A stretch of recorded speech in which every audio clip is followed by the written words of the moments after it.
Sebelum ceritanya dimulai, silahkan tulis di kolom komentar dari daerah mana saja teman-teman yang menonton cerita ini.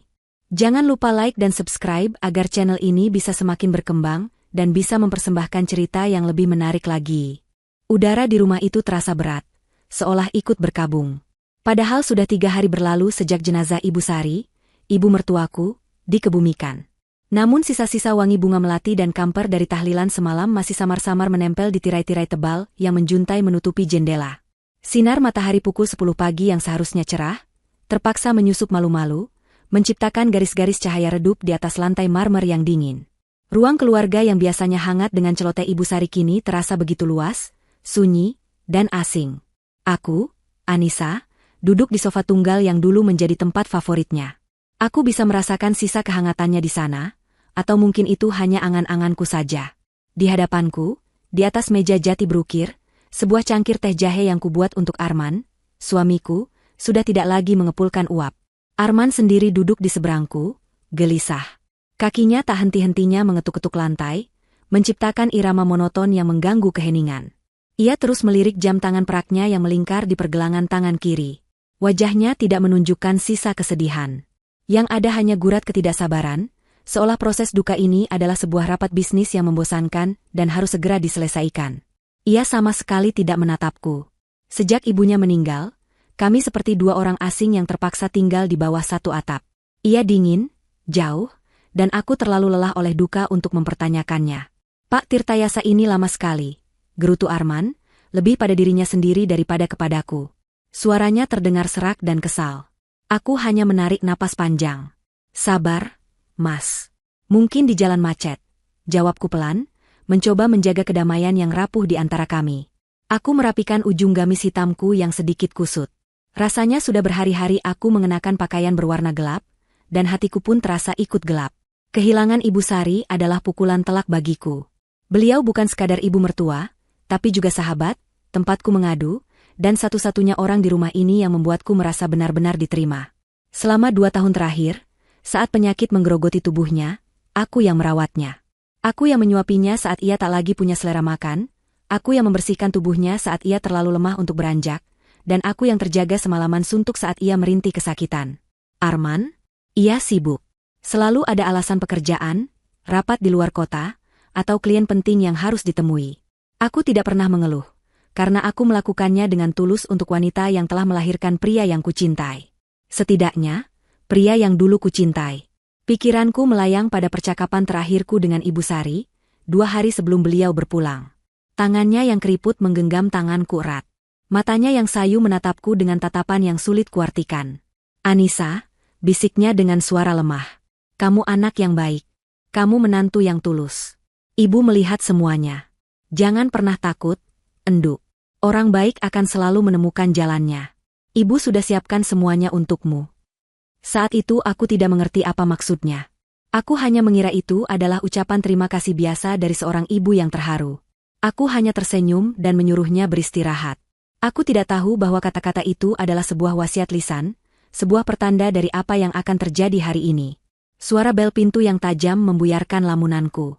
Bei Asih, asisten rumah tangga kami, tergopoh-gopoh membukakan pintu. Sosok Pak Tirtayasa muncul di ambang pintu. Pria berusia akhir 50-an itu tampak berwibawa dengan setelan jas kelabunya.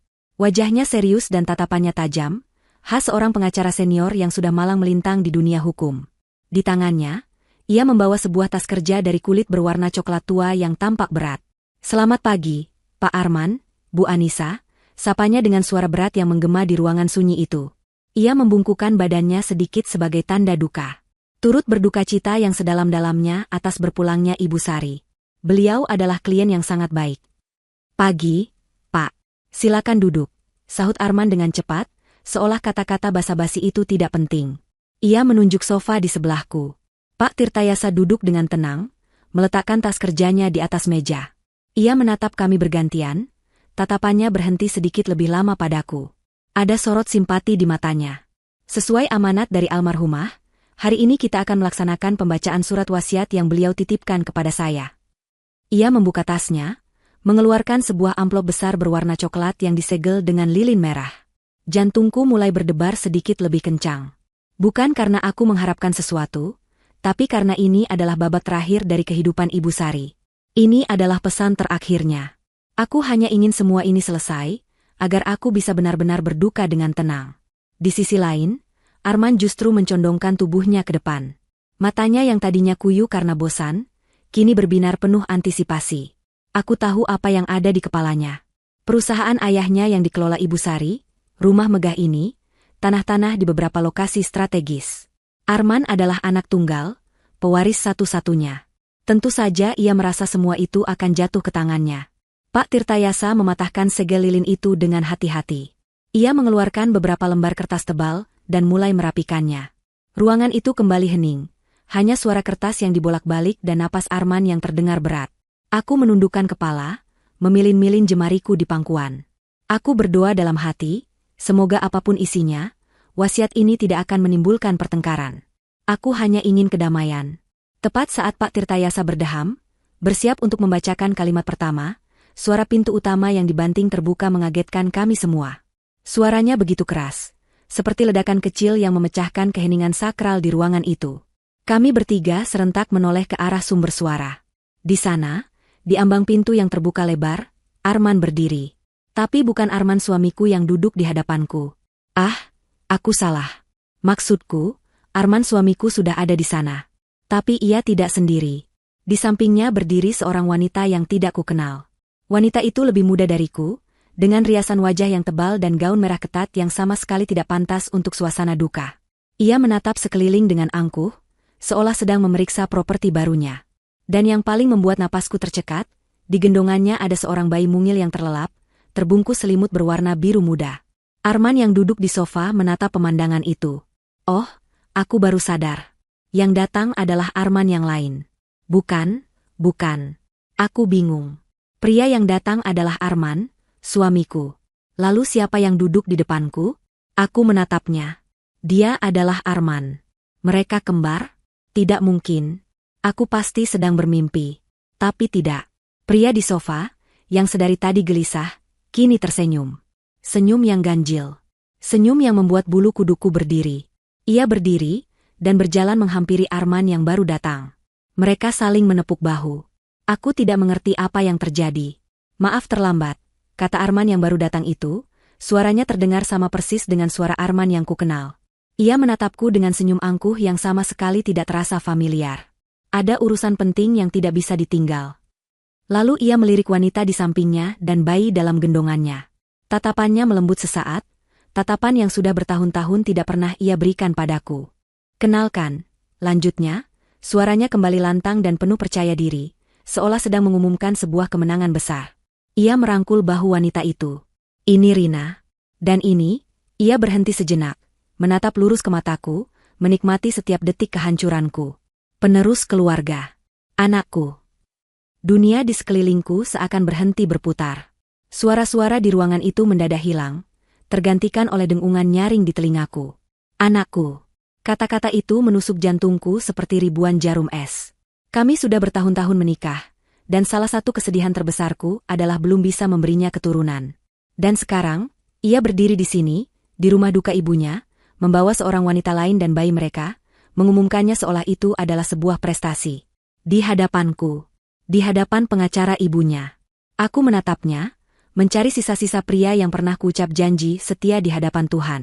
Tapi yang kutemukan hanyalah orang asing dengan wajah yang sama.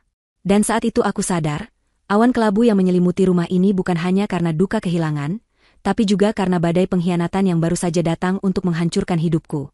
Hantaman itu tidak terasa fisik, tapi dampaknya jauh lebih merusak. Rasanya seperti sebuah palu godam tak terlihat telah menghantam dadaku, memecahkan tulang rusukku dan meremukkan jantungku hingga menjadi serpihan-serpihan kecil. Napasku tercekat di tenggorokan. Udara yang tadinya terasa berat, kini terasa hampa, seolah paru-paruku menolak untuk berfungsi. Pandanganku mengabur, bukan karena air mata, tapi karena gelombang kejut yang begitu dahsyat. Satu-satunya yang bisa kulihat dengan jelas adalah pemandangan di depanku. Arman, suamiku, berdiri dengan bangga di samping wanita bernama Rina itu, yang menggendong bayi hasil dari perselingkuhan mereka.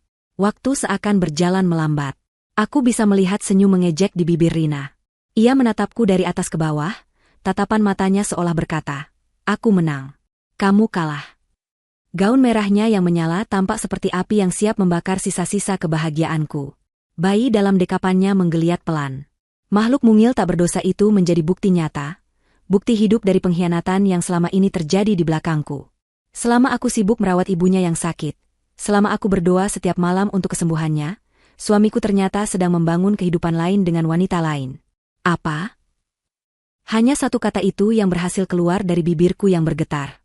Suaraku terdengar seperti bisikan parau, nyaris tak terdengar. Arman mendengus pelan, seolah pertanyaanku adalah hal yang paling bodoh di dunia. Sudah jelas, kan, Anissa? Aku tidak perlu menjelaskannya lagi. Ia berjalan mendekat, melangkahi kehancuranku dengan santai. Rina mengikutinya seperti bayangan, duduk di sofa panjang seolah ia adalah nyonya rumah yang baru. Mereka duduk berdampingan, sebuah potret keluarga yang sempurna dan menyakitkan. Kenapa? Mas, kenapa kamu melakukan ini? Tanyaku lagi, kali ini sedikit lebih kuat. Aku butuh penjelasan. Aku butuh alasan, sekecil apapun, untuk memahami mengapa duniaku harus dihancurkan seperti ini. Arman duduk dengan angkuh, menyilangkan kakinya. Ia menatapku dengan tatapan dingin yang sama sekali tanpa penyesalan. Kenapa? Harusnya kamu bertanya pada dirimu sendiri, Anissa. Bertahun-tahun kita menikah, apa yang sudah kamu berikan padaku? Keluarga ini butuh penerus. Perusahaan butuh pewaris.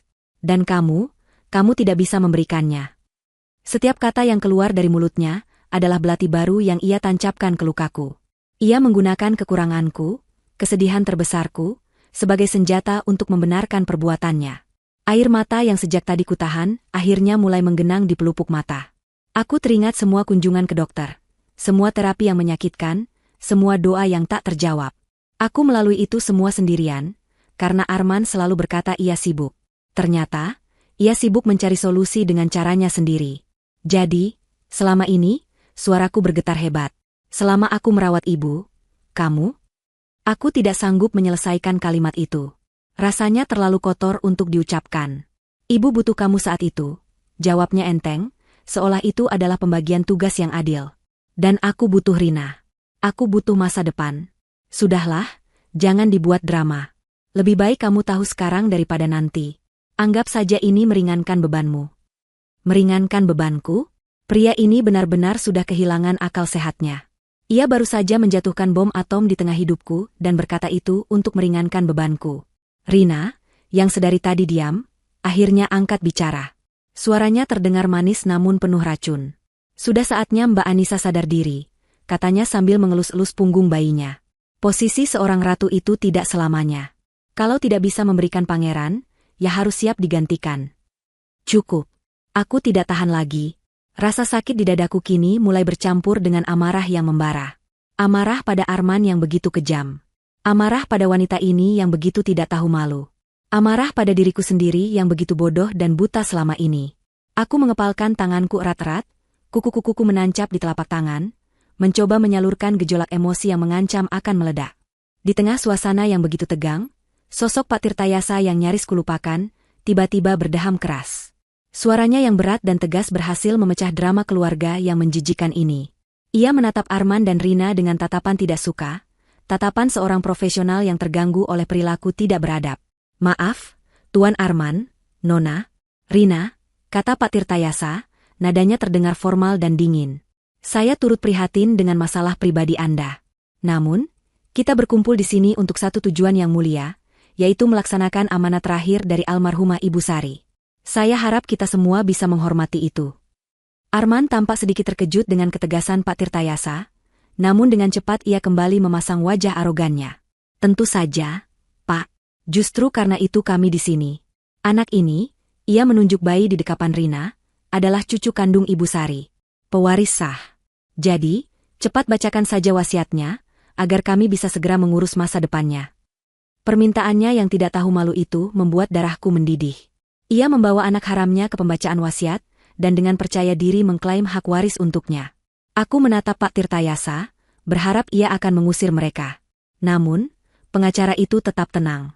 Ia hanya merapikan kembali kertas-kertas di tangannya, wajahnya tidak menunjukkan emosi apapun. Apakah hukum memang sebuta ini?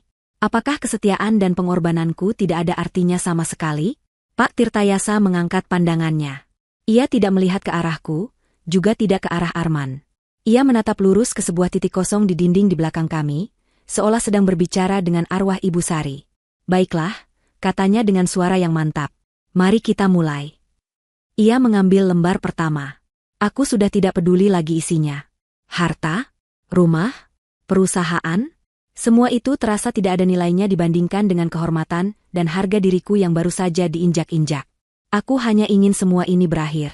Aku ingin lari dari ruangan ini, lari dari kenyataan pahit ini. Pak Tirtayasa kembali menatap kami satu persatu. Ia menatap Arman dan Rina yang duduk dengan angkuh, lalu tatapannya beralih padaku yang duduk hancur berkeping-keping. Ada kilat aneh di matanya, kilat yang tidak bisa kubaca. Lalu, ia mengucapkan kalimat yang menggantung di udara, penuh dengan makna tersembunyi. Kalimat yang menjadi jeda sebelum badai yang sesungguhnya datang. Tapi saya sarankan, katanya pelan, namun setiap katanya terdengar begitu jelas dan tajam, Anda semua mendengarkan baik-baik. Ia berhenti sejenak, lalu matanya menatap lurus dan menusuk ke arah Arman dan Rina. Karena wasiat Ibu Sari, sangat spesifik. Kata-kata Pak Tirtayasa yang tegas dan penuh arti itu menggantung di udara, menciptakan lapisan ketegangan baru di atas kekacauan yang sudah ada. Namun, anehnya, pikiranku tidak lagi terfokus pada ancaman di masa depan. Aku tidak sanggup.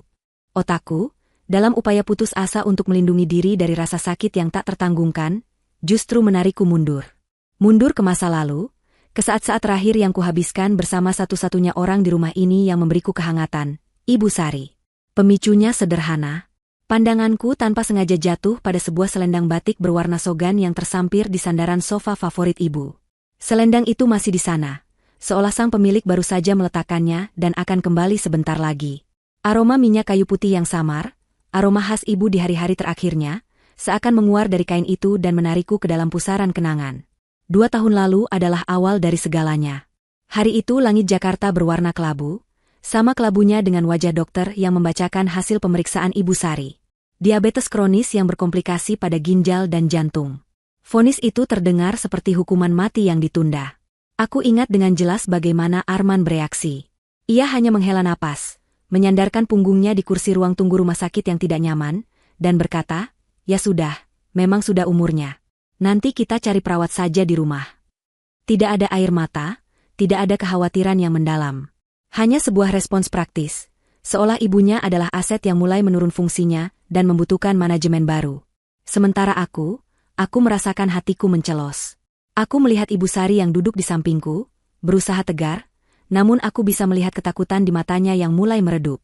Saat itu juga, aku memutuskan. Aku tidak akan membiarkannya menghadapi ini sendirian. Aku menolak usul Arman untuk menyewa perawat. Aku yang akan merawat ibu, Mas, kataku tegas. Arman hanya mengangkat bahu. Terserah kamu saja. Asal jangan merepotkanku. Maka dimulailah hari-hariku yang baru. Jadwal hidupku kini berputar mengelilingi Ibu Sari. Pagi-pagi sekali, sebelum matahari terbit, aku sudah berada di dapur, membuat bubur sumsum tanpa gula atau tim ikan gabus yang hambar namun baik untuk ginjalnya. Aku belajar tentang diet rendah garam, tentang cara mengukur kadar gula darah, tentang tanda-tanda vital yang harus kuperhatikan. Kamar Ibu Sari menjadi pusat duniaku. Aku mengganti spraynya setiap hari, memastikan sirkulasi udara berjalan baik, dan memutar lagu-lagu keroncong kesukaannya untuk menemaninya. Aku membantunya berjalan perlahan ke teras belakang untuk menghirup udara pagi, menopang tubuhnya yang semakin rapuh dengan lenganku. Arman, sementara itu, semakin tenggelam dalam dunianya sendiri. Pekerjaan menjadi kata saktinya. Aku ada rapat penting, tidak bisa diganggu. Aku harus keluar kota menemui klien. Proyek ini menyita seluruh waktuku. Awalnya aku percaya. Aku bahkan merasa kasihan padanya, berpikir ia bekerja begitu keras untuk kami. Aku sering menyiapkan air hangat untuknya mandi saat ia pulang larut malam, memijat bahunya yang kaku, dan tidak pernah mengeluh saat ia langsung tertidur tanpa sepatah kata pun. Betapa bodohnya aku. Ternyata, rapat pentingnya bernama Rina. Klien luar kotanya adalah wanita itu. Dan, proyeknya adalah membangun sebuah keluarga baru di belakangku. Di tengah kesibukanku merawat ibu dan kesepianku karena diabaikan Arman, hubunganku dengan Ibu Sari justru semakin dalam. Dalam kelemahannya, beliau memiliki kejernihan pikiran yang luar biasa. Ia melihat segalanya. Ia melihat ketidakhadiran putranya, dan ia melihat ketulusan menantunya. Seringkali saat aku menyuapinya, Ia akan berhenti mengunyah, menatapku lekat-lekat, lalu berkata, "Kamu lelah ya, Enduk?" Aku hanya akan tersenyum dan menggeleng. "Tidak, Bu. Anissa senang bisa menemani ibu." Suatu sore, saat hujan turun dengan derasnya, kami hanya duduk berdua di kamarnya. Aku sedang membacakan sebuah novel lama untuknya. Tiba-tiba ia menyentuh tanganku, menghentikan aktivitasku. "Anissa," panggilnya pelan. "Arman sudah lama tidak menjenguk ibu di kamar, ya?" Aku terdiam, tidak tahu harus menjawab apa. Aku tidak mau menjelek-jelekan suamiku di hadapan ibunya. "Mas Arman sibuk sekali, Bu. Banyak pekerjaan di kantor," jawabku, sebuah kebohongan putih yang sudah menjadi mantralku. Ibu Sari tersenyum tipis, senyum yang syarat akan kearifan dan kesedihan. "Ibu tahu, Enduk. Ibu yang melahirkannya. Ibu tahu sifatnya. Tapi ibu tidak menyangka ia akan jadi seperti ini. Maafkan Arman, ya. Maafkan anak ibu." Air mata menggenang di sudut matanya yang keriput. Saat itu, hatiku terasa sakit. Aku meraih tangannya dan menggenggamnya erat. "Ibu jangan bicara seperti itu. Arman anak yang baik, dia hanya sedang banyak pikiran." Lagi-lagi aku berbohong, mencoba melindungi hati tua itu dari kekecewaan. "Kamu yang terlalu baik, Anissa," bisiknya. "Kamu menutupi semua kekurangannya. Kamu memikul semuanya sendirian." Ibu melihatnya. Tuhan juga melihatnya. Kesabaranmu ini ada batasnya, dan imbalannya pun pasti ada. Percakapan-percakapan seperti itulah yang menjadi penguatku. Aku tidak merasa sendirian lagi. Ada Ibu Sari yang mengerti, yang melihat pengorbananku. Puncaknya adalah seminggu sebelum beliau wafat. Kondisinya sudah sangat lemah. Napasnya satu-satu, dan ia lebih banyak tidur daripada terjaga. Malam itu, hanya kami berdua di kamar. Arman menelepon, mengatakan ia harus menginap di Bogor, karena ada masalah mendesak di proyek vilanya. Aku yang menerima telepon itu, dan hatiku sudah tidak merasakan apa-apa lagi. Sudah mati rasa.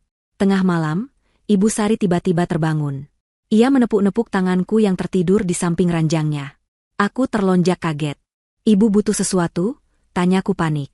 Ia menggeleng lemah. Matanya menatapku dengan sorot yang aneh, begitu fokus dan mendesak. "Anissa," suaranya nyaris tak terdengar. "Tolong, ambilkan pulpen dan kertas di laci meja rias ibu." Aku bingung, tapi aku segera menuruti perintahnya. Aku mengambil secari kertas kosong dan sebuah pulpen dari laci yang penuh dengan pernak-pernik lamanya. Aku kembali ke sisinya. "Ada apa, Bu?" "Tolong, pegangi kertasnya," pintanya. Dengan sisa tenaga yang ia miliki, ia meraih pulpen itu dengan tangannya yang gemetar hebat. Aku harus membantunya memegang pulpen itu dengan benar. "Ibu, mau tulis sesuatu. Untuk melindungimu." Napasnya terengah-engah. Keringat dingin membasahi pelipisnya. Ia berusaha keras menuliskan beberapa kata, namun tangannya terlalu lemah. Goresannya tidak beraturan dan nyaris tak terbaca. Setelah beberapa saat, ia menyerah. Pulpen itu jatuh dari tangannya. Ia menatapku dengan putus asa. "Tidak bisa," keluhnya. Air mata frustrasi mengalir di pipinya. Tenaga ibu sudah habis. Aku segera memeluknya, mencoba menenangkannya. "Sudah, Bu, tidak apa-apa. Ibu istirahat saja. Jangan memaksakan diri." "Tidak," katanya dengan kekuatan yang mengejutkan. "Ini penting, Anissa. Ini tentang keadilan untukmu. Kalau ibu tidak bisa menulisnya, ibu akan menyampaikannya. Besok, telepon Pak Tirtayasa.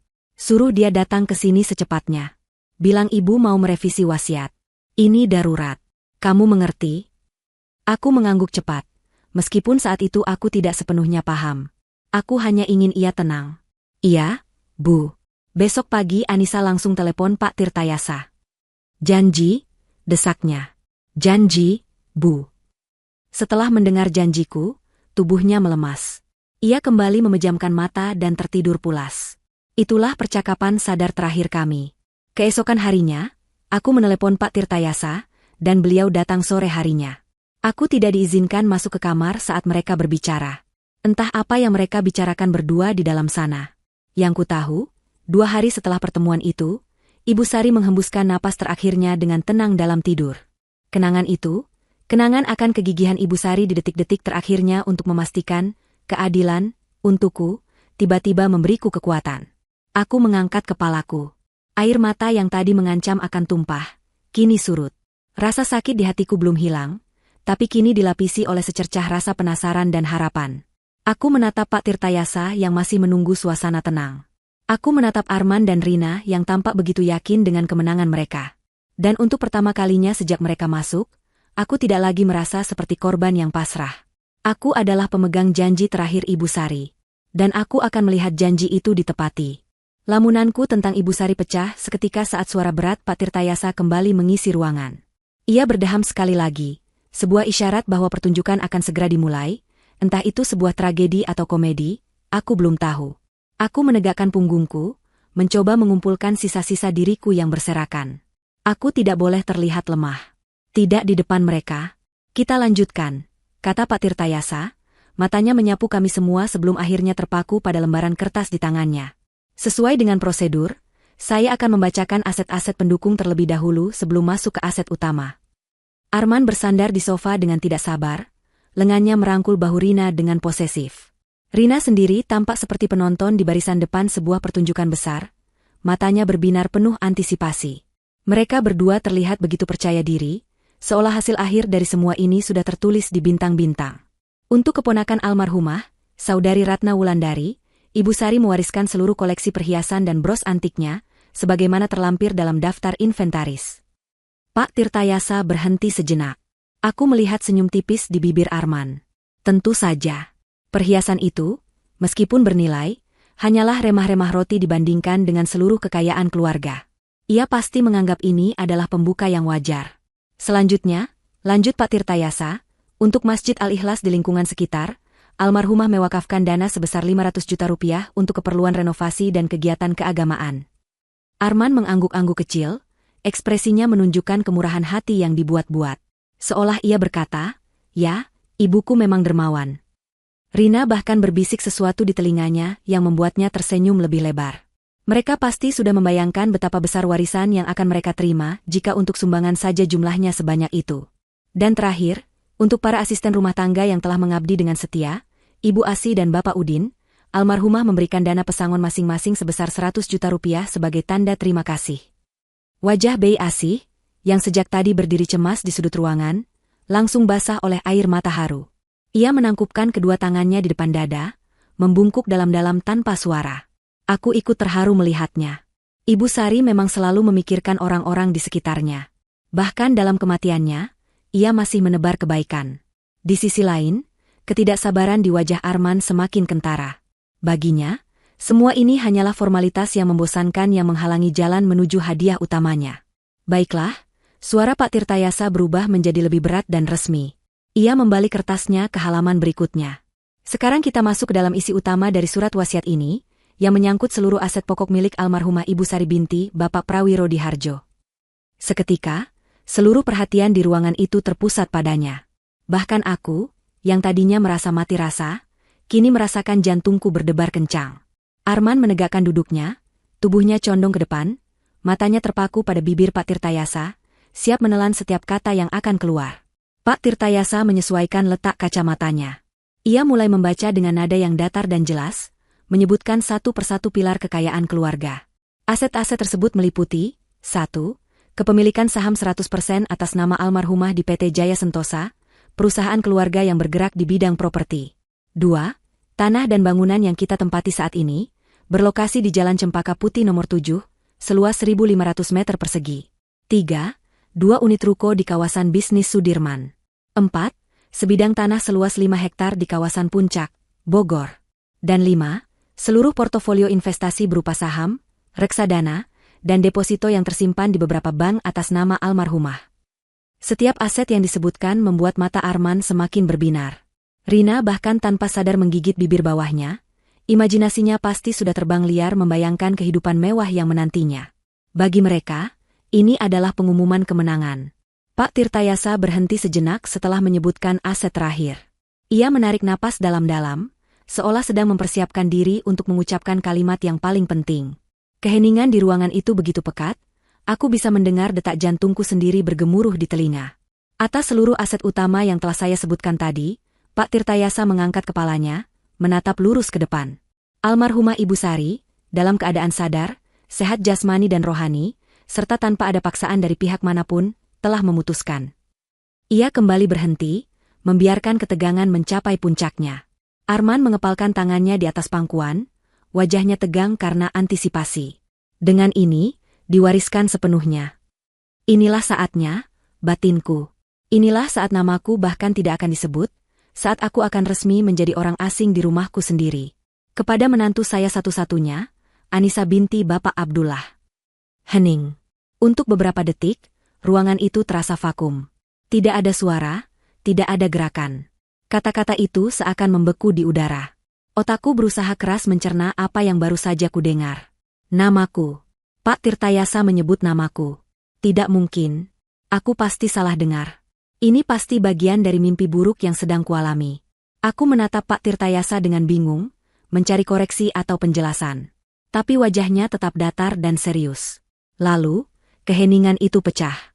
Bukan oleh suaraku, tapi oleh suara Arman. Awalnya hanya sebuah dengusan tidak percaya. Lalu berubah menjadi suara tawa yang kering dan sumbang. Hah? Apa? Lucu sekali, Pak. Mungkin Bapak salah baca. Pak Tirtayasa menggeleng pelan. Saya tidak salah baca, Tuan Arman. Tertulis dengan sangat jelas di sini. Wajah Arman berubah. Tawa sinisnya hilang, digantikan oleh ekspresi tidak percaya yang kemudian dengan cepat berubah menjadi merah padam karena amarah. Rina di sebelahnya tampak sama terkejutnya. Mulutnya sedikit terbuka, riasan di wajahnya tidak mampu menutupi kepucatan kulitnya. Tidak mungkin. Arman melompat berdiri, tangannya menggebrak meja kopi di depannya dengan keras. Cangkir tehnya yang sudah dingin sampai bergetar dan isinya tumpah, menciptakan noda gelap di atas kayu jati. Ini gila. Pasti ada kesalahan. Ibu saya tidak mungkin melakukan ini. Saya anak kandungnya. Saya pewaris satu-satunya. Teriakannya menggema di ruangan, penuh dengan kemarahan, kesombongan yang terluka, dan hak yang merasa dirampas. Ia menatapku dengan mata melotot, seolah aku adalah seorang penipu yang telah merebut apa yang menjadi miliknya. Aku sendiri masih terlalu syok untuk bereaksi. Tubuhku terasa lemas, kepalaku pening. Semua ini tidak masuk akal. Di tengah ledakan amarah Arman, Pak Tirtayasa tetap duduk tenang di kursinya. Ia seolah tidak terpengaruh sama sekali.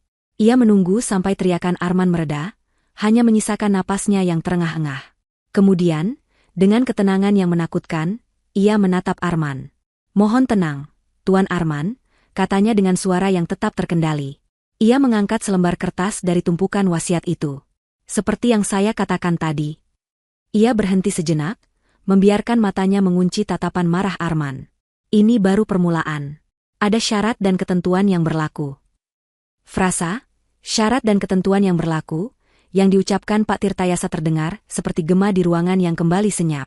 Itu bukan lagi sekadar istilah hukum yang kering, melainkan sebuah pedang Damocles yang tergantung tepat di atas kepala Arman.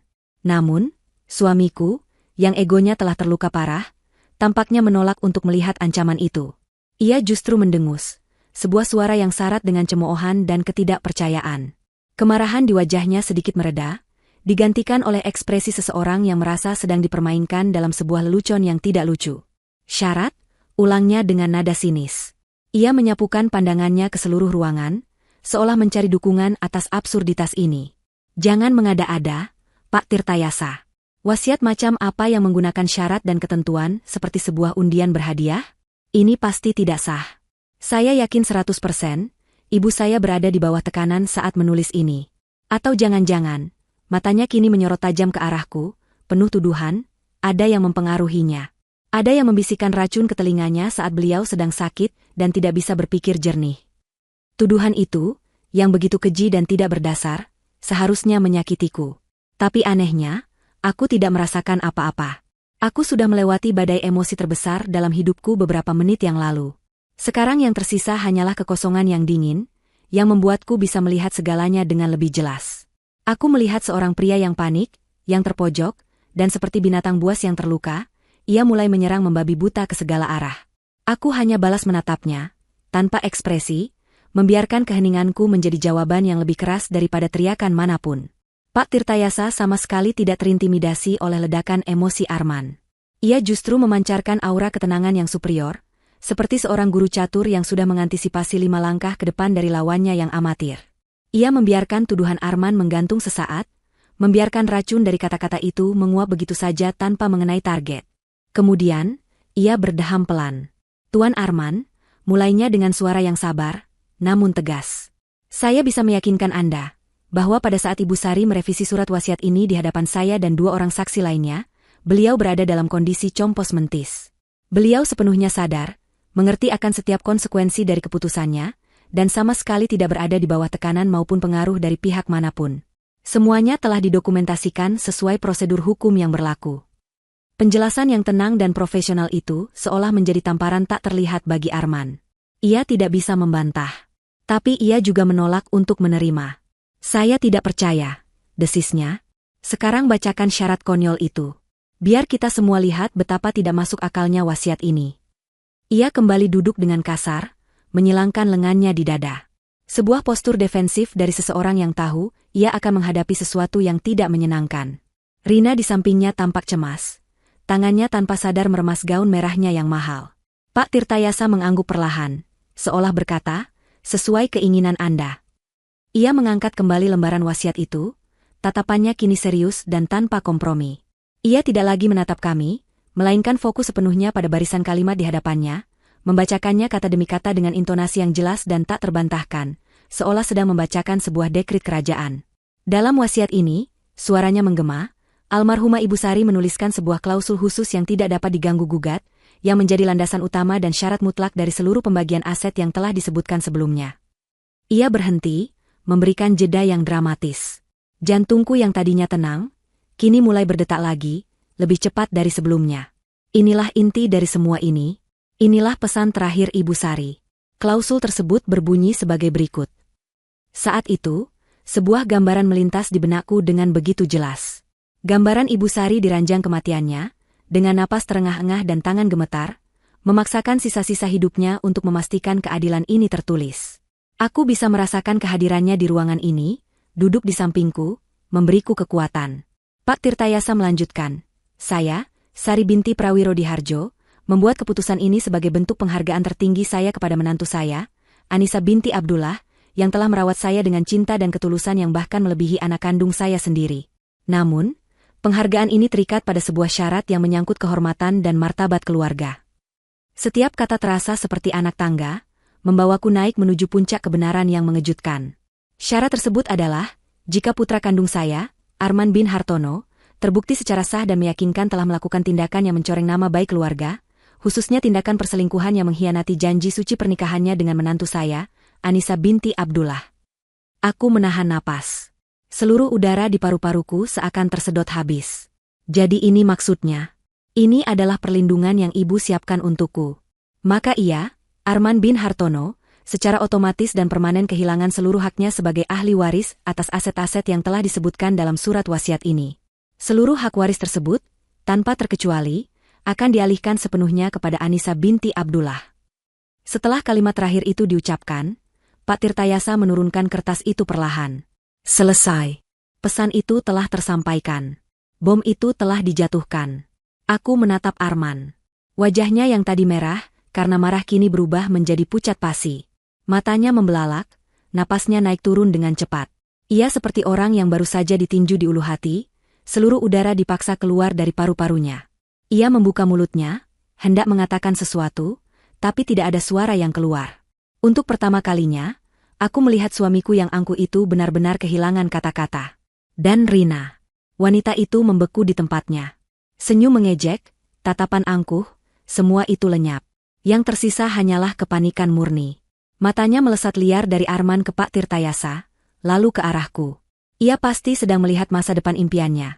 Rumah mewah, mobil, kehidupan sosialita, hancur berkeping-keping di depan matanya. Bayi yang ada di dekapannya, yang tadinya ia anggap sebagai tiket emas, kini terasa seperti beban yang berat. Aku sendiri merasakan gelombang emosi yang aneh. Bukan kebahagiaan. Belum. Lebih seperti sebuah kelegaan yang luar biasa, bercampur dengan rasa takjub yang mendalam pada kebijaksanaan dan keberanian ibu mertuaku. Beliau tidak hanya menghukum pengkhianatan, tapi beliau juga melindungi dan mengangkat derajatku.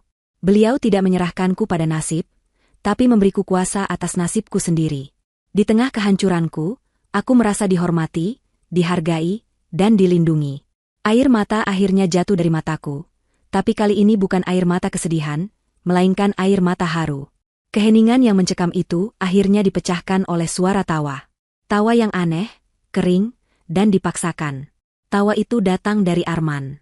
Ia tertawa sambil menggeleng-gelengkan kepalanya, seolah baru saja mendengar lelucon terbaik abad ini. Tapi matanya tidak ikut tertawa. Matanya masih memancarkan kepanikan yang berusaha keras ia sembunyikan di balik topeng kesombongannya. Terbukti, katanya di sela-sela tawanya yang sumbang.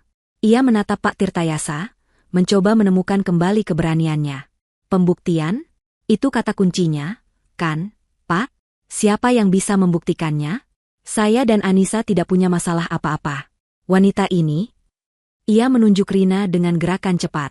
Dia hanya rekan bisnis yang kebetulan ikut mengantar saya. Dan bayi ini? Mungkin anak saudaranya. Kebohongan yang begitu terang-terangan dan kikuk itu terdengar menyedihkan. Ia sedang menggali lubangnya sendiri semakin dalam. Ia menatapku, mencoba memberiku tatapan mengancam. Semua ini hanya tulisan di atas kertas, Pak. Gertakan kosong yang tidak ada dasarnya. Anda tidak punya apa-apa untuk membuktikan tuduhan konyol ini. Tawa Arman yang dipaksakan itu menggantung sesaat di udara sebelum akhirnya mati, meninggalkan keheningan yang lebih mencekam dari sebelumnya. Ia telah melemparkan tantangannya. Ia bertaruh pada satu hal, tidak adanya bukti. Ia yakin bahwa semua perbuatannya di belakangku begitu rapi, sehingga tidak ada yang bisa menjeratnya. Ia menatap Pak Tirtayasa dengan dagu terangkat, sebuah arogansi terakhir dari seseorang yang merasa masih memegang kendali. Rina, melihat kepercayaan diri tuannya kembali, tampak sedikit lebih tenang, meskipun wajahnya masih pucat. Ia mungkin berharap bahwa gertakan Arman akan berhasil. Menanggapi tantangan itu, Pak Tirtayasa tidak mengucapkan sepatah kata pun. Reaksinya jauh lebih efektif daripada kata-kata. Dengan gerakan yang lambat, tenang, dan disengaja, ia menundukkan badannya dan meraih tas kerja dari kulit yang sejak tadi tergeletak di samping kursinya. Ia meletakkannya di atas pangkuan, membuka kuncinya yang berbunyi, klik, dengan suara yang terdengar begitu nyaring di ruangan yang sunyi itu. Dari dalam tas, ia mengeluarkan sebuah map tebal berwarna biru tua, jenis map yang biasa digunakan untuk menyimpan dokumen-dokumen penting. Ia meletakkannya di atas meja kopi di antara kami. Suara map yang bergesekan dengan permukaan kayu meja, seolah menjadi genderang perang yang ditabuh perlahan. Anda bertanya soal pembuktian, Tuan Arman? Tanya Pak Tirtayasa dengan nada yang tetap datar, namun kini ada sedikit nuansa dingin dalam suaranya. Almarhumah Ibu Sari adalah wanita yang sangat teliti. Beliau tidak akan pernah membuat sebuah klausul wasiat yang begitu kuat, tanpa memiliki dasar yang lebih kuat lagi. Beliau sudah mengantisipasi penyangkalan Anda. Arman masih mencoba mempertahankan topengnya. Dasar apa? Jangan bilang ibu mempercayai gosip murahan. Pak Tirtayasa tidak menjawab. Ia hanya membuka sampul map itu. Lembar pertama yang ia keluarkan adalah selembar foto berukuran A4 yang dicetak di atas kertas glossy. Tanpa berkata apa-apa, ia mendorong foto itu di atas meja ke arah Arman. Foto itu menunjukkan pemandangan sebuah restoran mewah yang familiar. Aku tahu tempat itu. Arman pernah mengajakku ke sana sekali, untuk ulang tahun pernikahan kami yang ketiga. Di dalam foto, di salah satu meja di sudut ruangan yang romantis, duduklah Arman dan Rina. Mereka tidak tampak seperti rekan bisnis. Kepala mereka berdekatan, tertawa bersama.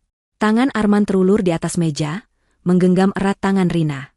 Itu adalah gestur yang intim, gestur yang sudah lama tidak pernah ia lakukan padaku. Wajah Arman membeku. Ia menatap foto itu seolah melihat hantu. Hanya makan malam biasa, gumamnya lemah, tapi suaranya tidak lagi seyakin tadi. Pak Tirtayasa seolah tidak mendengarnya. Ia mengeluarkan foto kedua, lalu ketiga, dan keempat, menyebarkannya di atas meja seperti seorang pemain kartu yang memamerkan kartu kemenangannya. Foto kedua, Arman dan Rina di lobi sebuah hotel di Bali. Arman merangkul pinggang Rina dengan posesif. Aku ingat perjalanan itu. Ia bilang itu adalah perjalanan bisnis mendadak selama 3 hari. Foto ketiga, mereka berdua berjalan bergandengan tangan di sebuah pantai saat matahari terbenam. Siluet mereka tampak begitu mesra. Foto keempat, yang paling menyakitkan, adalah foto candid Rina yang sedang bersandar manja di dada Arman di balkon sebuah kamar, keduanya hanya mengenakan jubah mandi. Setiap foto adalah sebuah tusukan baru di jantungku. Tapi aku tidak menangis. Aku hanya menatap Arman, menyaksikan bagaimana setiap lembar bukti itu meruntuhkan pertahanannya, bata demi bata. Warna telah sepenuhnya hilang dari wajahnya. Ia tampak seperti terdakwa yang baru saja dihadapkan pada saksi mata kejahatannya. Ini rekayasa. Fitnah, desis Arman, tapi suaranya bergetar. Jika foto bisa direkayasa, kata Pak Tirtayasa dengan tenang, mungkin data perbankan lebih sulit untuk direkayasa. Ia mengeluarkan setumpuk kertas baru dari dalam map. Kali ini adalah salinan laporan rekening koran. Ia menunjuk beberapa baris yang sudah ditandai dengan stabilo kuning. Berikutnya, kami memiliki salinan transaksi dari rekening pribadi Anda, Tuan Arman, ke rekening atas nama Nona Rina Astuti. Terjadi transfer rutin setiap tanggal 1, dengan keterangan, tunjangan bulanan. Jumlahnya cukup signifikan. Ia berhenti sejenak, lalu menunjuk beberapa transaksi lain. Di luar itu, ada beberapa transfer dalam jumlah besar. Satu sebesar 800 juta rupiah, yang tanggalnya bertepatan dengan tanggal pembelian sebuah unit apartemen di Kuningan atas nama Nona Rina. Satu lagi sebesar 300 juta rupiah, 2 minggu setelahnya, yang juga cocok dengan tanggal pembelian sebuah mobil sedan Eropa, juga atas nama Nona Rina. Kali ini, Rina yang terkesiap. Ia menatap kertas-kertas itu dengan ngeri. Semua jejak digitalnya, semua kemewahan yang ia nikmati, kini terpampang sebagai bukti transaksional yang dingin. Ia bukan kekasih yang dimanja, ia tampak seperti karyawan yang digaji. Wajahnya memerah karena malu dan marah. Arman menelan ludah. Keringat mulai membasahi pelipisnya. Saya hanya membantunya sebagai teman. Itu pinjaman. Pinjaman tanpa ada surat perjanjian dan tanpa ada catatan pembayaran kembali, balas Pak Tirtayasa dengan nada skeptis yang tajam. Ia tidak menunggu jawaban. Ia mengeluarkan dokumen terakhir dari tumpukan pertama. Dokumen ini yang paling membuatku sesak napas. Dan mungkin ini juga bagian dari bantuan pertemanan Anda, lanjut Pak Tirtayasa. Ia meletakkan selembar kertas di atas semua bukti lainnya. Itu adalah salinan akta kelahiran bayi yang digendong Rina. Di sana, di kolom nama ayah, tertulis dengan jelas dan resmi, Arman bin Hartono. Selesai. Ini adalah bukti yang tak terbantahkan. Sebuah pengakuan hukum yang ia tanda tangani sendiri. Arman menatap akta kelahiran itu, lalu menatap bayinya, lalu kembali menatap akta itu. Ia terpojok. Tidak ada lagi jalan untuk berkelit. Tidak ada lagi kebohongan yang bisa ia ciptakan. Ruangan itu senyap, hanya terdengar suara napasnya yang berat dan terengah-engah. Aku menatapnya. Pria yang selama ini begitu berkuasa, begitu angkuh, yang dengan kejamnya menghancurkan hatiku, kini tampak begitu kecil dan menyedihkan. Ia seperti seekor tikus yang terperangkap dalam jebakan baja yang dirancang dengan sempurna. Jebakan yang dipasang oleh ibunya sendiri. Tepat saat aku berpikir semua ini sudah berakhir, saat Arman tampaknya akan menyerah, Pak Tirtayasa mengangkat tangannya. Tunggu sebentar, katanya. Masih ada satu lagi. Arman dan Rina, yang sudah tampak hancur, menatapnya dengan putus asa. Apalagi yang lebih buruk dari ini? Pak Tirtayasa meraih ke dalam tasnya sekali lagi, dan kali ini, ia mengeluarkan sebuah benda kecil berwarna hitam. Sebuah flash disk. Ia meletakkannya di tengah meja, di antara foto-foto perselingkuhan dan laporan keuangan. Benda kecil itu tampak begitu sederhana, namun memancarkan aura yang paling mengancam. Dan jika semua bukti fisik ini masih Anda anggap kurang, jika Anda masih berniat untuk menuduh semua ini adalah fitnah atau rekayasa, kata Pak Tirtayasa, matanya menatap lurus ke dalam jiwa Arman. Ibu Sari sudah mengantisipasi hal tersebut. Ia mengetuk pelan flash disk itu dengan ujung jarinya. Ini adalah rekaman suara percakapan telepon antara Anda, Tuan Arman, dengan almarhumah Ibu Sari, yang terjadi 1 hari setelah saya datang menemui beliau. Sebuah percakapan di mana Anda, dengan suara Anda sendiri, tidak hanya mengakui hubungan Anda dengan Nona Rina dan bayi ini, tetapi Anda bahkan meminta restu ibu Anda untuk menceraikan Anissa sesegera mungkin setelah warisan ini dibagikan, agar Anda bisa hidup bahagia dengan keluarga baru Anda. Flash disk hitam kecil itu tergeletak di tengah meja, di antara bukti-bukti pengkhianatan yang lain. Benda itu mungil, tidak mencolok, namun auranya terasa lebih berat dan lebih menghancurkan daripada tumpukan foto dan kertas manapun. Itu adalah senjata pamungkas, vonis akhir yang tidak memerlukan persidangan. Di dalamnya tersimpan suara Arman sendiri, mengakui semua kebusukannya, merencanakan kehancuranku dengan nada santai kepada ibunya sendiri. Itu adalah bukti yang tidak bisa ia bantah sebagai rekayasa atau fitnah. Itu adalah suaranya, kebenarannya, kejatuhannya. Arman menatap flash disk itu seolah benda itu adalah seekor ular berbisa yang siap mematuknya. Seluruh sisa-sisa perlawanan dan kesombongan di tubuhnya menguap seketika, seperti embun yang tersapu terik matahari. Bahunya yang tadi tegap kini merosot. Wajahnya yang pucat kini berubah menjadi keabu-abuan, warna kekalahan mutlak. Ia terhuyung mundur selangkah dan jatuh terduduk di sofa, bukan lagi dengan gerakan angkuh, melainkan seperti boneka tali yang benangnya diputus. Ia tidak lagi menatap siapapun, pandangannya kosong, tertuju pada lantai marmer yang dingin, melihat bayangan hidupnya yang hancur berkeping-keping. Pria yang beberapa saat lalu menggebrak meja dan berteriak tentang haknya, kini diam 1000 bahasa, dikalahkan oleh kebohongannya sendiri yang terekam dalam sebuah chip memori. Melihat tuannya telah tumbang, kepanikan Rina mencapai puncaknya. Topeng wanita simpanan yang anggun dan tenang luntur total, menampakkan wajah aslinya yang penuh ketakutan dan keserakahan. Ia sadar dalam sekejap bahwa kapal yang ia tumpangi telah menabrak gunung es dan sedang tenggelam dengan cepat. Ia tidak lagi peduli pada etika atau suasana duka. Ia mengguncang-guncang lengan Arman dengan kasar, suaranya yang tadi dibuat manis kini berubah menjadi pekikan tajam yang melengking.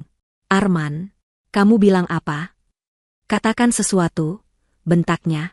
Bayi di dekapannya mulai terganggu dan merengek pelan. "Kamu bilang semuanya sudah aman. Kamu bilang ibumu akan menyerahkan semuanya padamu. Kamu bilang aku dan anak ini akan hidup enak. Pembohong. Kamu pembohong." Caci makinya tidak mendapat respons. Arman tetap diam, terlalu hancur untuk sekadar menanggapi. Melihat tidak ada harapan, Rina beralih dari menyalahkan menjadi memohon. Ia menatap Pak Tirtayasa dengan mata yang mulai berkaca-kaca, sebuah tangisan palsu yang dirancang untuk menimbulkan simpati. "Pak, pasti ada jalan lain, kan? Anak ini kan cucu kandungnya. Apa dia tidak punya hak sama sekali? Ini tidak adil," rengeknya. Pak Tirtayasa menatapnya dengan dingin, sama sekali tidak terpengaruh oleh sandiwaranya. "Nona Rina, wasiat almarhumah Ibu Sari sudah sangat jelas. Seluruh hak waris Tuan Arman gugur tanpa terkecuali. Status anak Anda, secara hukum waris dalam konteks surat wasiat ini, menjadi tidak relevan." Jawaban yang lugas dan kejam itu membungkam Rina. Ia akhirnya mengerti. Semuanya sudah berakhir. Impiannya menjadi nyonya besar di rumah ini telah musnah. Ia memeluk bayinya erat-erat, bukan dengan kasih sayang, tapi lebih seperti memeluk sisa-sisa investasinya yang gagal total. Di tengah kekacauan emosional itu, Pak Tirtayasa kembali mengarahkan perhatiannya. Kali ini, kepadaku. Wajahnya yang tadi tegas dan dingin kini sedikit melembut. Ada sorot simpati yang tulus di matanya. "Bu Anissa," panggilnya dengan suara yang lebih pelan. "Ada satu hal terakhir. Ini bukan bagian dari dokumen hukum, tapi sebuah pesan pribadi. Almarhumah menitipkannya pada saya, dan meminta saya untuk memberikannya langsung kepada Anda setelah semua isi wasiat terungkap." Ia merogoh bagian lain dari tas kerjanya, dan mengeluarkan sebuah amplop putih sederhana. Di bagian depannya, dengan tulisan tangan yang sedikit gemetar namun masih bisa dikenali dengan jelas sebagai tulisan tangan Ibu Sari, tertera namaku, "Untuk Anisaku, menantu kesayanganku." Pak Tirtayasa berdiri dan menyerahkan amplop itu kepadaku. Tanganku bergetar hebat saat menerimanya. Amplop ini terasa hangat di tanganku, seolah masih menyimpan sisa kehangatan dari tangan Ibu Sari. Aku menatap tulisan itu, dan hatiku terasa sesak. Ini adalah surat dari alam baka, pesan terakhir dari seorang ibu untukku. "Almarhumah berpesan agar Anda membacanya sekarang. Di sini," kata Pak Tirtayasa pelan. Aku mengangguk. Dengan jari-jari yang gemetar, aku membuka segel amplop itu dengan hati-hati. Aku mengeluarkan selembar kertas surat berwarna krem, dan mulai membacanya. Awalnya aku berniat membacanya dalam hati. Namun entah kenapa, sebuah dorongan kuat muncul dari dalam diriku untuk membacakannya dengan lantang. Aku ingin Arman dan wanita itu mendengar setiap kata terakhir dari ibu yang telah mereka kecewakan. Aku menarik napas dalam-dalam, mencoba menenangkan suaraku yang tercekat. "Anisaku, menantu kesayanganku," aku mulai membaca, suaraku sedikit bergetar. "Jika kamu membaca surat ini, itu artinya ibu sudah tidak ada lagi di sampingmu. Itu juga artinya, semua kebenaran yang menyakitkan telah terungkap. Maafkan ibu, Enduk. Maafkan ibu karena harus membuka luka di hatimu dengan cara seperti ini." Aku berhenti sejenak, menelan ludah yang terasa pahit. Aku melirik Arman. Ia mengangkat kepalanya sedikit, mendengarkan. "Ibu tahu kamu pasti sangat terluka sekarang. Hatimu hancur. Ibu melihat semuanya dari ranjang sakit ibu. Ibu melihat kesetiaanmu yang tanpa batas, kesabaranmu yang seluas samudra. Ibu melihat bagaimana kamu merawat ibu dengan tanganmu sendiri, menyuapi ibu saat ibu tak berselera, menyanyikan lagu-lagu pelan agar ibu bisa tidur nyenyak. Di saat yang sama, ibu juga melihat bagaimana putra kandung ibu, Arman, melupakan ibunya dan melupakanmu. Ibu mendengar setiap teleponnya yang penuh bisik-bisik, melihat setiap kebohongannya saat ia pamit untuk bekerja. Suaraku mulai menguat, getarannya hilang, digantikan oleh emosi yang lain. Maafkan ibu, Anissa. Mungkin ibu gagal mendidiknya. Ibu memberinya segalanya secara materi, tapi ibu lupa mengajarkannya cara menghargai sebuah berlian yang sudah ada di dalam genggamannya. Dia lebih memilih mengejar kerikil berkilau di jalanan. Ibu tidak marah padanya, enduk. Ibu hanya merasa sedih dan kecewa. Hati seorang ibu hancur melihat anaknya menghancurkan kebahagiaannya sendiri dengan kebodohannya. Aku bisa merasakan tatapan tajam Rina padaku, tapi aku tidak peduli. Aku terus membaca. Karena itulah, ibu melakukan apa yang harus ibu lakukan. Wasiat yang tadi kamu dengar bukanlah sebuah hukuman, Anissa. Anggaplah itu sebagai pelukan terakhir dari ibu untukmu. Itu adalah cara ibu untuk melindungimu, untuk memastikan bahwa semua pengorbananmu tidak sia-sia. Ibu tidak akan membiarkanmu pergi dari rumah ini dengan tangan hampa dan hati yang hancur. Tidak. Kamu adalah putri ibu, dan seorang putri berhak mendapatkan istananya. Air mataku mulai menetes, membasahi kertas di tanganku. Tapi aku terus membaca, karena aku tahu bagian terpenting akan datang. Oleh karena itu, Anissa, putriku, suaraku kini menjadi begitu tegas dan jelas, seolah aku sedang menyalurkan kekuatan Ibu Sari sendiri. Rumah yang kalian tinggali, mobil yang dia pakai, semua fasilitas yang dia nikmati, kini adalah milikmu. Ibu memberimu kuasa penuh. Aku mengangkat kepalaku, menatap lurus ke arah Arman yang kini menatapku dengan tatapan tak percaya. Anggaplah ini restu ibu untukmu memulai hidup baru yang bahagia, tanpa parasit yang menggerogoti hidupmu. Lakukan apa yang harus kamu lakukan. Aku menyelesaikan kalimat terakhir. Surat itu selesai kubaca. Kertas itu terasa berat di tanganku, bukan karena bebannya, tapi karena kekuatan yang terkandung di dalamnya. Itu bukan sekadar surat. Itu adalah sebuah mandat. Sebuah surat pembebasan. Sebuah restu untuk mengambil kembali hidupku. Aku melipat kertas itu perlahan, dengan tangan yang kini tidak lagi bergetar. Di dalam diriku, sesuatu telah berubah. Rasa sakit itu masih ada, tapi kini ia terbungkus dalam baja kekuatan dan keadilan. Aku tidak lagi merasa menjadi korban. Aku adalah pewaris.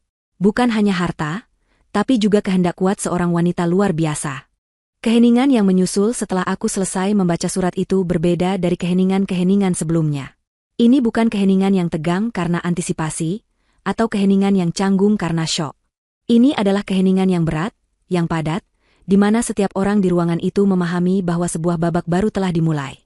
Kekuasaan telah berpindah tangan. Surat dari Ibu Sari bukan hanya untaian kata-kata sentimental, itu adalah penyerahan tongkat komando. Semua mata tertuju padaku, menunggu reaksiku, menunggu langkahku selanjutnya. Arman menatapku dengan campuran antara ketakutan dan sisa-sisa harapan yang menyedihkan, mungkin berharap aku akan berbelas kasihan. Rina menatapku dengan kebencian yang tak terselubung, melihatku sebagai perusak mimpinya. Pak Tirtayasa menatapku dengan sorot mata yang profesional namun penuh dukungan. Dan aku hanya berdiri di sana sejenak, membiarkan setiap kata dari surat Ibu Sari meresap ke dalam tulang sumsumku. Lakukan apa yang harus kamu lakukan. Mandat itu bergema di kepalaku. Kekuatan yang diberikannya terasa nyata, mengalir melalui pembuluh darahku, meluruskan tulang punggungku yang selama ini bungkuk karena menanggung beban kesabaran. Lalu, sesuatu yang tak terduga terjadi. Sebuah suara keluar dari bibirku. Awalnya hanya sebuah getaran kecil, seperti tawa yang ditahan. Lalu getaran itu tumbuh menjadi sebuah kekahan pelan. Dan sebelum aku bisa menghentikannya, kekahan itu meledak menjadi tawa yang lepas dan penuh. Aku tertawa.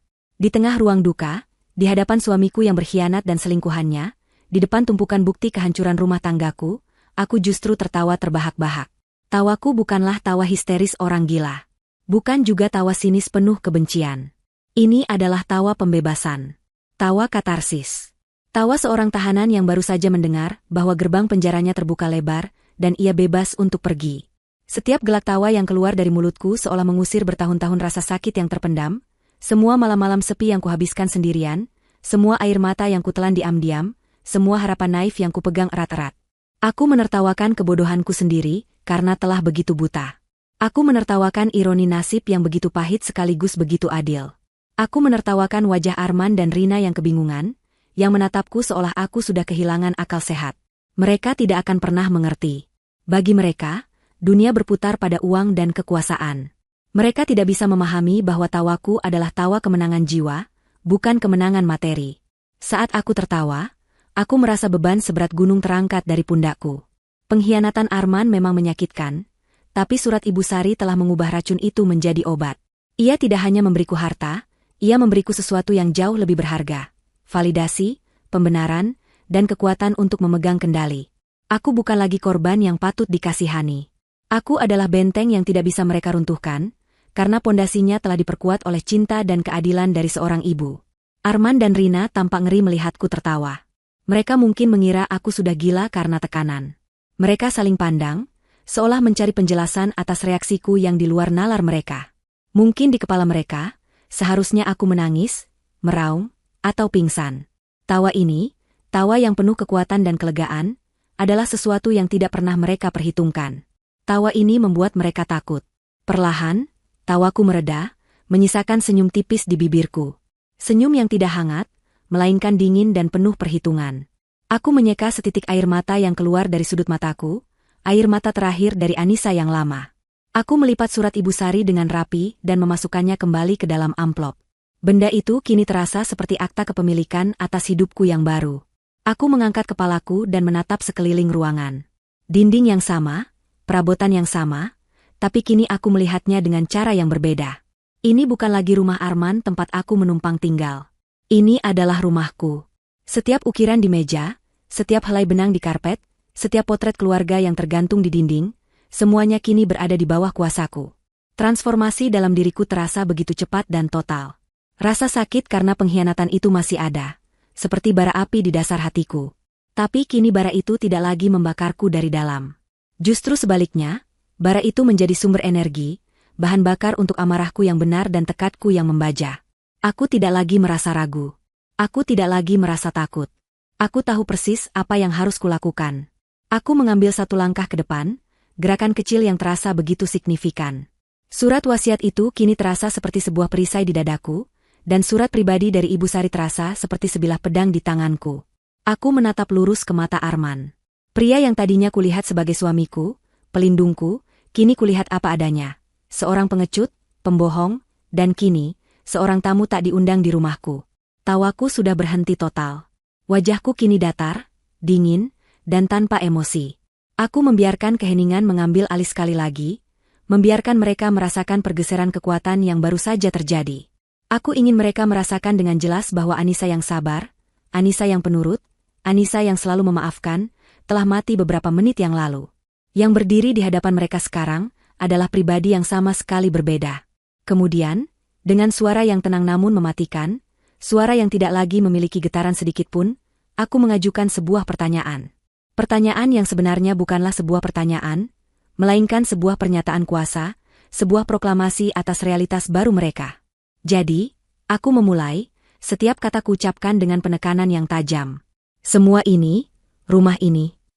Aku berhenti sejenak, menyapukan pandanganku ke seluruh ruangan sebelum kembali mengunci tatapanku pada Arman. Sekarang milikku? Pertanyaanku menggantung di udara, berat dan tajam seperti bilah guillotine yang siap jatuh. Semua ini, rumah ini, sekarang milikku? Itu bukanlah sebuah pertanyaan yang mencari jawaban, melainkan sebuah penegasan fakta, sebuah deklarasi kedaulatan yang baru saja kudapatkan.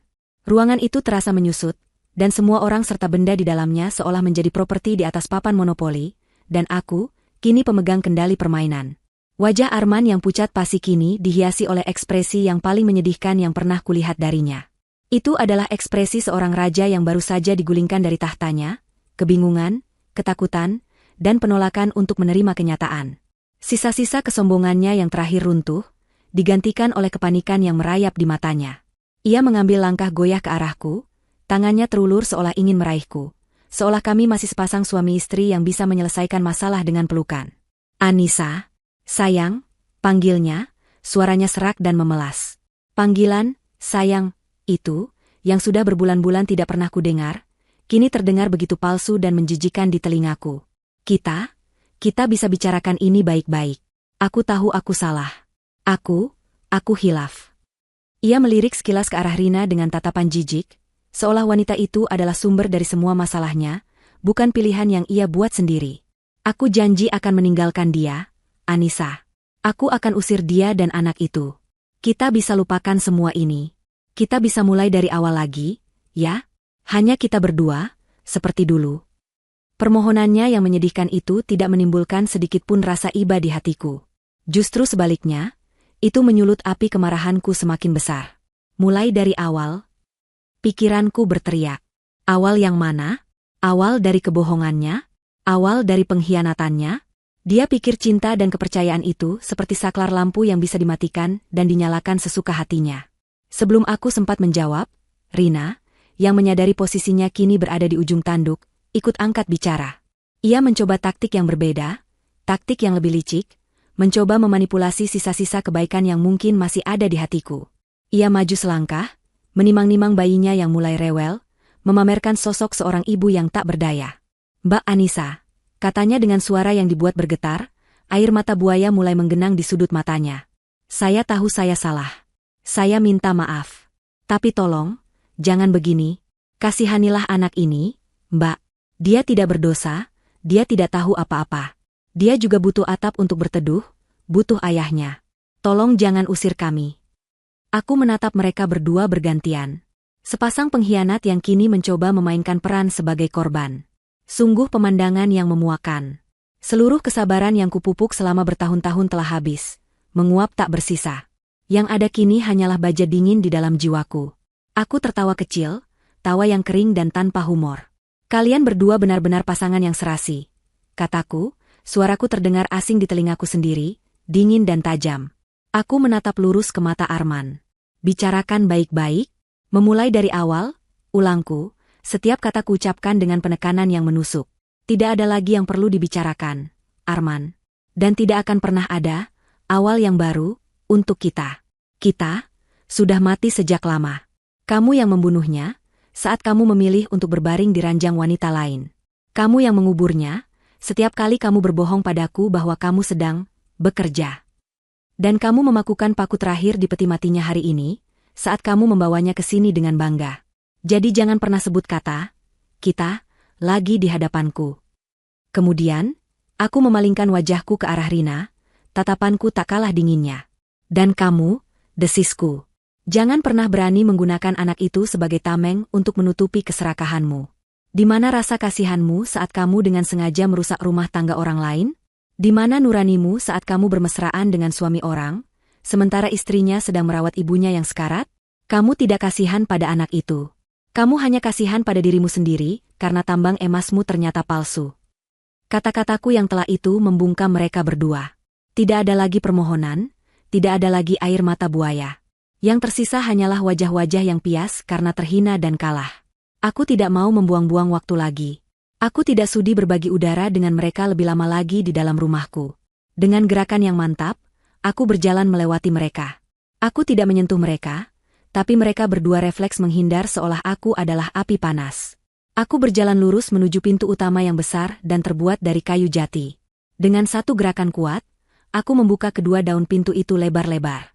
Angin sore yang sejuk berembus masuk, membawa aroma tanah basah setelah hujan, seolah alam pun ingin membantu membersihkan udara kotor di dalam rumah ini.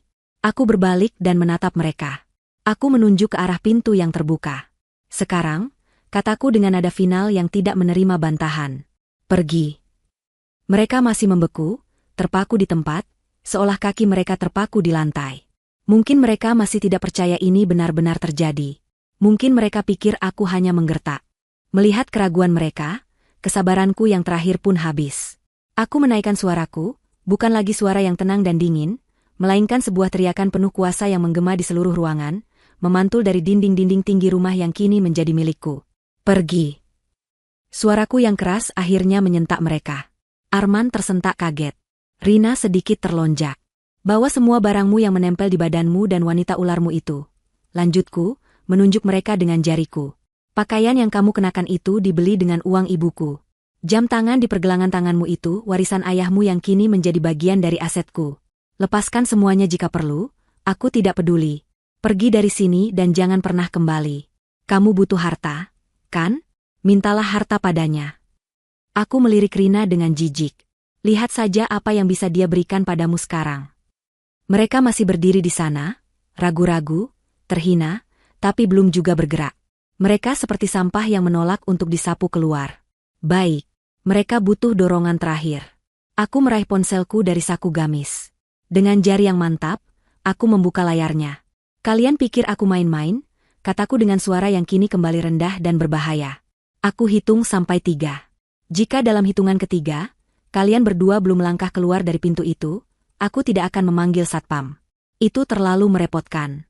Aku akan langsung menelepon polisi dan melaporkan kalian berdua sebagai penyusup yang mencoba melakukan perampokan di properti pribadi milikku. Mengingat ada pengacara sebagai saksi, aku yakin mereka akan datang dengan cepat. Aku menatap mereka lekat-lekat, membiarkan ancaman itu meresap. 1. Ancaman polisi akhirnya berhasil. Itu adalah pukulan terakhir yang meruntuhkan sisa-sisa harga diri mereka. Wajah Arman berubah dari pias menjadi panik. Rina, dengan mata terbelalak ngeri, langsung menarik lengan Arman dengan kasar, menyuruhnya bergerak. 2. Mereka akhirnya bergerak. Tergopoh-gopoh, tersandung kaki mereka sendiri, mereka berjalan menuju pintu keluar seperti 2 ekor anjing yang diusir. Arman bahkan tidak berani menatapku lagi. Ia hanya menundukkan kepalanya dalam-dalam, menelan rasa malu yang luar biasa. Rina berjalan di depannya, sambil berusaha menenangkan bayinya yang kini menangis kencang, seolah ikut merasakan kepanikan ibunya.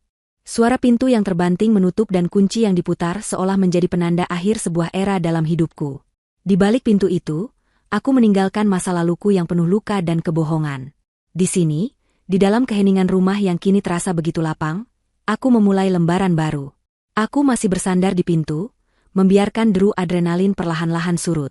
Tubuhku terasa lelah karena pertarungan emosional yang baru saja kumenangkan, tapi jiwaku, untuk pertama kalinya setelah sekian lama, merasa begitu ringan dan damai.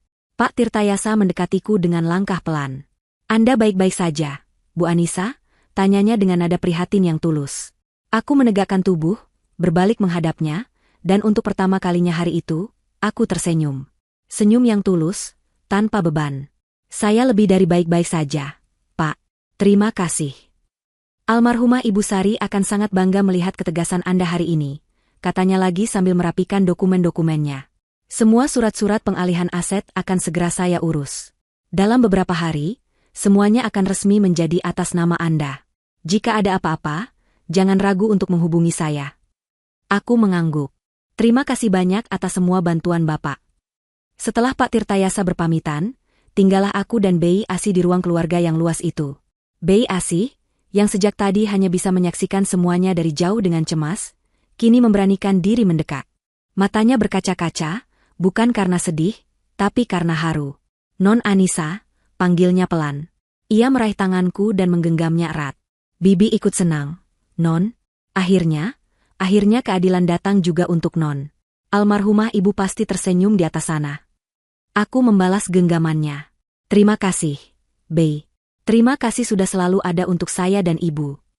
Kehadiran Bei Asih, kesetiaannya, menjadi pengingat bahwa di tengah kebusukan, masih ada kebaikan yang tulus. Rasa penasaran yang aneh mendorongku untuk berjalan ke jendela besar yang menghadap ke jalanan di depan rumah. Aku menyingkap tirai tebal itu sedikit, mengintip keluar. Di sanalah pemandangan karma yang paling memuaskan terhampar di depan mataku. Di luar gerbang besi yang tinggi, di bawah lampu jalan yang mulai menyala redup karena hari beranjak sore, Arman dan Rina berdiri di trotoar. Mereka tidak lagi terlihat seperti pasangan yang kompak. Mereka sedang bertengkar hebat. Aku tidak bisa mendengar kata-kata mereka, tapi gerakan tubuh mereka sudah cukup menjelaskan segalanya. Rina berteriak-teriak, tangannya menunjuk-nunjuk wajah Arman dengan marah. Arman, dengan wajah lelah dan putus asa, mencoba menenangkannya, tapi Rina terus mendorongnya menjauh. Jelas sekali, Rina sedang menyalahkannya atas semua mimpi indah mereka yang kini hancur lebur. Ia pasti merasa tertipu, telah menginvestasikan waktu dan tubuhnya pada pria yang ternyata tidak memiliki apa-apa. Lalu, terjadilah puncak dari drama menyedihkan mereka. Rina, tampaknya sudah muak, melakukan hal yang tak terduga. Dengan satu gerakan kasar, ia menyodorkan bayi dalam gendongannya ke arah Arman yang tidak siap. Arman terkejut, nyaris saja tidak berhasil menangkap putranya sendiri. Sementara Arman masih linglung memegangi bayi yang menangis semakin kencang itu, Rina berbalik badan. Ia berjalan cepat ke pinggir jalan, menyetop taksi yang kebetulan lewat. Tanpa menoleh ke belakang sedikit pun, ia masuk ke dalam taksi, dan mobil itu pun melaju, membawanya pergi dari kehidupan Arman, meninggalkan pria itu sendirian bersama konsekuensi dari perbuatannya. Arman hanya bisa menatap kepergian taksi itu dengan pandangan kosong. Ia berdiri terpaku di trotoar, menggendong bayi yang terus menangis, tampak begitu bingung, begitu kalah, dan begitu sendirian. Pria yang tadi pagi masih menjadi calon pewaris tunggal sebuah kekayaan besar, kini hanyalah seorang pengangguran, seorang ayah tunggal tanpa rumah, tanpa uang, dan ditinggalkan oleh wanita yang menjadi sebab kehancurannya. Keadilan terkadang datang bukan dalam bentuk hukuman penjara, melainkan dalam bentuk kenyataan pahit yang harus ditelan bulat-bulat. Aku menarik tirai hingga tertutup. Cukup. Aku tidak perlu melihatnya lagi. Pemandangan itu tidak memberiku rasa senang yang jahat, melainkan sebuah rasa penutupan yang tegas. Bab tentang Arman dalam hidupku telah benar-benar berakhir. Aku berbalik dari jendela dan menatap ke dalam rumahku. Rumah ini terasa berbeda. Tidak ada lagi aura berat dari kesedihan atau ketegangan. Yang ada hanyalah kedamaian dan ketenangan. Aku berjalan perlahan, menyusuri setiap sudut ruangan. Jariku menyentuh permukaan meja yang mengilap, sandaran sofa yang empuk, dan bingkai-bingkai foto di dinding. Foto pernikahanku dengan Arman masih ada di sana. Tanpa ragu, aku mengambil foto itu, membukanya, mengeluarkan kertas fotonya, merobeknya menjadi dua, dan membuangnya ke tempat sampah. Langkahku membawaku ke depan sebuah potret besar yang tergantung di dinding utama. Potret almarhumah Ibu Sari. Ia tersenyum begitu anggun dalam lukisan itu, matanya seolah menatapku dengan penuh kehangatan dan kebanggaan. Aku mengulurkan tanganku dan mengelus permukaan kanvas yang dingin itu dengan lembut. "Terima kasih, Bu," bisikku pada potret itu, suaraku tulus dan penuh emosi. "Terima kasih telah memberiku kekuatan. Terima kasih telah memberiku keadilan. Anissa tidak akan menyia-nyiakan kesempatan kedua ini. Anissa akan hidup dengan baik, dengan terhormat. Untuk diriku sendiri, dan untuk Ibu." Aku menghabiskan sisa sore itu dengan berkeliling di rumah baruku. Aku membuka jendela-jendela, membiarkan udara segar memenuhi setiap ruangan, mengusir sisa-sisa energi negatif yang tertinggal. Aku naik ke lantai 2, masuk ke kamar utama yang dulu kutinggali bersama Arman. Aku akan merombak kamar ini total. Semuanya akan kuganti, menciptakan sebuah ruang baru yang mencerminkan diriku yang baru. Malam harinya, aku tidak tidur di kamar itu. Aku memilih untuk tidur di kamar tamu yang menghadap ke taman belakang. Sebelum tidur, aku berdiri di balkon, menatap langit malam yang cerah dan dihiasi bintang-bintang. Untuk pertama kalinya, aku merasa diriku utuh. Aku sendirian, tapi aku tidak merasa kesepian. Aku telah melewati badai tergelap dalam hidupku, dan kini aku berdiri di sisi lain. Lebih kuat, lebih bijaksana, dan bebas. Fajar kemenangan telah menyingsing dalam hidupku. Dan di hadapanku, terbentang sebuah masa depan yang bersih, sebuah kanvas kosong yang siap kulukis dengan warna-warni kebahagiaanku sendiri. Sebuah senyum tulus dan damai terukir di bibirku. Aku siap. Mereka melangkah melewati ambang pintu. Melewati batas antara masa laluku dan masa depanku. Aku mengikuti mereka sampai di teras, memastikan mereka benar-benar pergi. Tanpa sepatah kata pun, aku membanting kedua daun pintu itu hingga tertutup. Suara, blam, yang keras dan menggema menjadi titik terakhir dari kisah mereka di hidupku. Aku memutar kunci slot yang berat, lalu menyandarkan dahiku di kayu pintu yang dingin. Selesai. Akhirnya, semuanya benar-benar selesai.